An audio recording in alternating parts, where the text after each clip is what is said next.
a video on seeing if we can turn these dandelion, burdock and hawthorn naturally caffeine free tea bags into a cordial drink.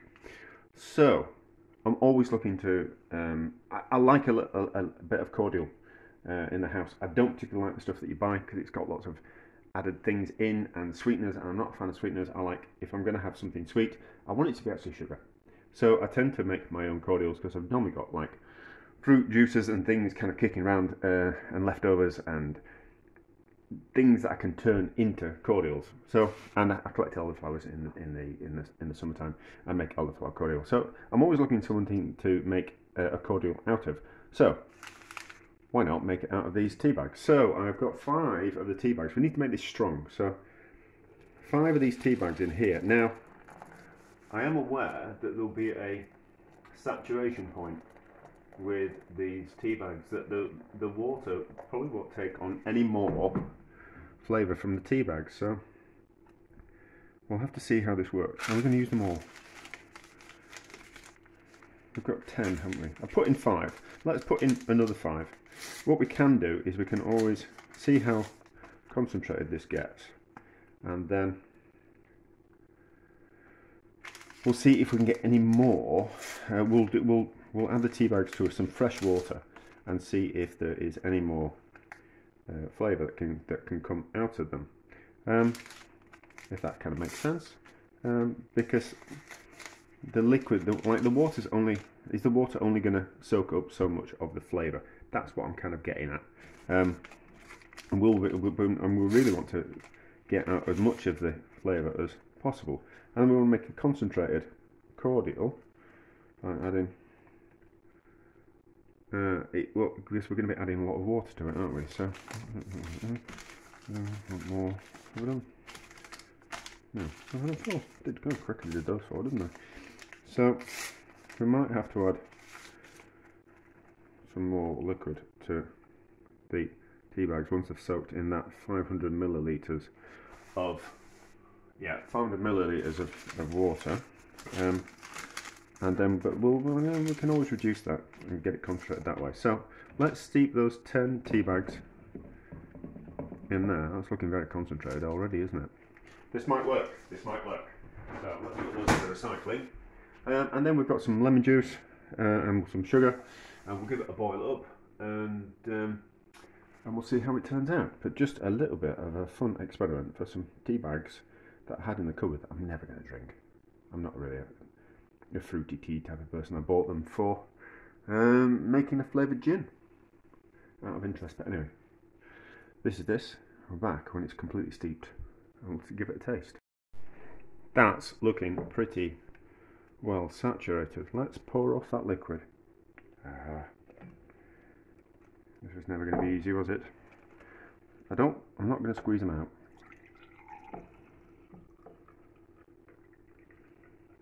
Because I don't want to rip the bags. What I am going to do is I boil some more water, and I'm going to add another 250 millilitres of liquid to that. See if we can get, should have tied them all together, shouldn't I? Should have tied them all together. But the internet is full of people making mistakes, isn't it? And making videos about them. My videos are mostly me faffing around. So, now my thoughts are that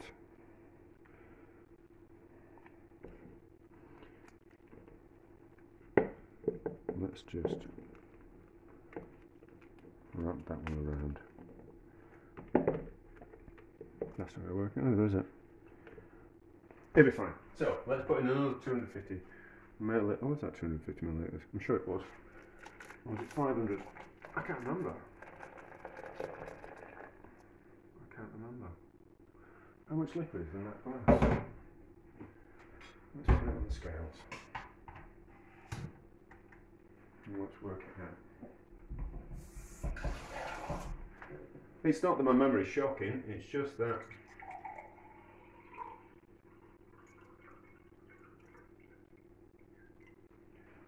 No, I put in 250 mils. I put in 400. I didn't mean to, but not to worry. So, yeah, see, we're going to get more out of that. We're going to get more out of that. So it's about extracting as much juice as possible. No, there's more. There's about 300 millilitres there. I'll rewatch the video. But anyway, so my thoughts are that what we'll do with this second saturation is that's what we'll heat up in the pan, and we'll reduce that down, add the sugar to it, and then add that to that when we boil it up in the pan. Add some lemon juice and then add that, because what we're going to potentially be doing is, when you reduce something, there's a tendency that you can change the flavour of it back. It becomes a little bit like stewed kind of flavour. So if we use that to reduce that down to concentrate that and the boiling with the sugar, then we'll still have the fresher flavour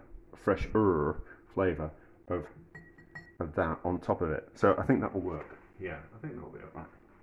I think that'll work. Yes, that's what we'll do. So we'll leave that to saturate, and then we'll get as much flavour out as possible. We might give them a squeeze, but if a bag rips, we'll have to put it through a cloth or something. I don't really want to have to do that. But anyway, we'll be back when it's saturated for the second time. So this has worked. We've extracted more flavour out of those bags. I don't think we're going to get much more out than that. So we'll give a squeeze. Clean hands, obviously. We'll give a squeeze. Try not to burst the bags. And then let's make a cordial out of this. It smells nice. It smells nice. I think once we add the sugar, it'll be more perfumey. So that can go in the compost. Get that off there. So how much have we got there? 300 millilitres, so that's fine. So we'll heat that up, reduce it down. That's not wanting to work. We'll reduce that down.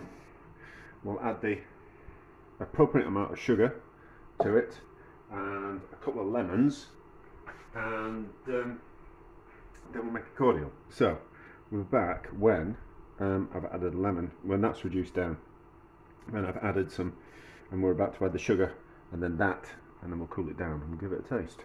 It's reduced down, and I put in the juice of 2 lemons. It's smelling like a reduced red wine, like it's got tannin in it for some strange reason. But anyway, so 150 grams worth of sugar. I think that'll be a good amount. So swirl around. It won't melt all that sugar, unfortunately. It'll melt most of it, so let's give it a go. Let's see if it melts all that. And then we'll pour in this other bit of the tea, and then we'll bring it up to the boil to make sure everything's sterilised. Strain it through a sieve, and then bottle it up, and we'll taste a bit of it as well. How's that taste? That tastes really sweet.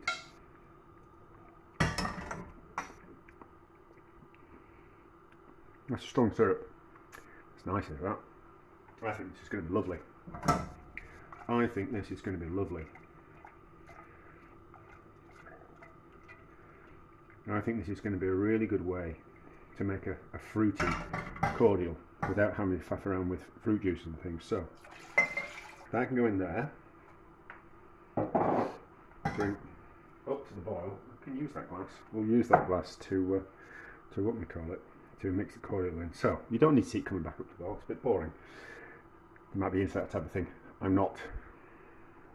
Right, I've just had a quick taste. I think this needs a bit more sugar. So another 50 grams worth of sugar. I normally reckon about, depending on what cordial I'm making, I reckon they're normally about 250 millilitres worth of reduced juice and 100 grams worth of sugar, depending on what type of cordial I'm making. I don't like cordials that are too sweet. All I really want to do is just make water a little bit more interesting to drink. So a little bit of sweetness, a little bit of fruit, a little bit of acidity, just to make it more interesting. And if you want to make it stronger, you just put more in, you know. Whereas if it's a particularly sugary cordial, you can only put so much of the cordial in before it becomes too sweet. Like if you want it to be more fruity, you can't add too much cordial, just otherwise it just becomes too sweet. That's nice as it is. So does it need another bit of lemon? I think it needs another lemon. I'll pause. Right, so another lemon went in, and another 50 grams worth of sugar. It's the, what was in it? Hawthorn and dandelion and burdock, wasn't it? Was it? I can't remember. I'm not going to go in the bin to root out what it was, but they're quite bitter things, so it needed that little bit of extra sugar in there. Now I would add as well that I'm using lemons, but I think lime would have worked a bit better. So, right, just pour it into the jug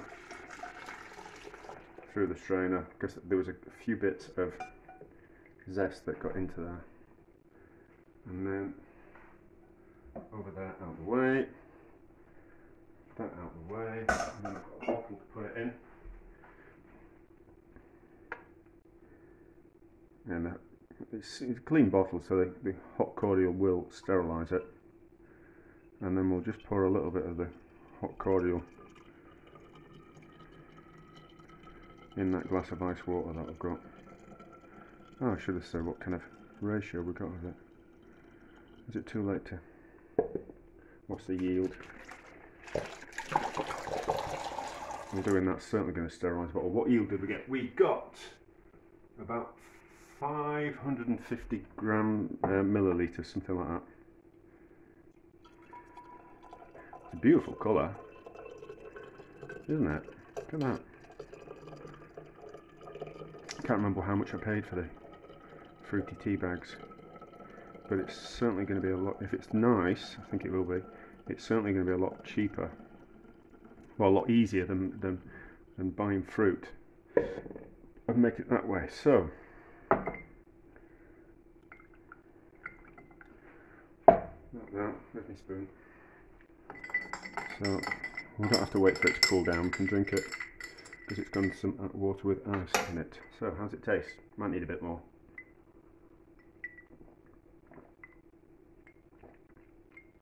That's good. That's good, is that? That's delicious. So, someone will have done this before. I will not be the first person to ever make a cordial out of fruit tea bags, because there's nothing new under the sun whatsoever. There's no new ideas. People have done it all before. But if you've got some fruity tea bags, you can make yourself a delicious cocktail. A delicious cordial. Why have I got cocktails on the brain?